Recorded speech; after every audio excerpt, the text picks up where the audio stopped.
So next I want to speak to mothers of babies that miscarried in the womb or their babies were stillborn. This is hard. I'm just going to tell you it's hard. It's difficult. Does this get talked about? Not really. Cassie and I actually have 7 children. You see 5. We have 7. We lost one between Chloe and Josh and one between Asher and Ivan. First one, we named Jacob. We think he was a boy. And the last one was Enoch Jesse, EJ. We pretty much know he was a boy. We lost Jacob around 11 weeks and EJ around 16 weeks. Jacob was tough. That was the first one. He was the first one we lost, but EJ was painful. In particular, when we got to see him. It seems as though the later you lose them in the pregnancy, the tougher it is. But when a child miscarries in the womb, oftentimes the enemy will come and accuse the mother. This is a pattern that I've seen a lot. And the enemy will put accusing thoughts in that woman's mind. And that woman will begin to meditate on things and think things like, if I hadn't eaten that, maybe the baby would not have miscarried. Or if I had done this, or if I got more sleep, or if I hadn't picked up the plant, and moved it over here.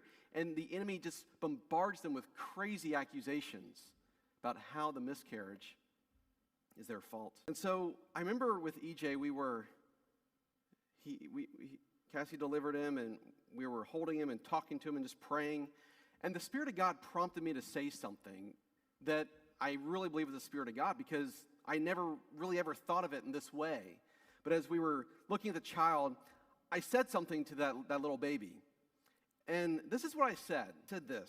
I really believe it's the Spirit of God that prompted me to say this. I said, I just want you to know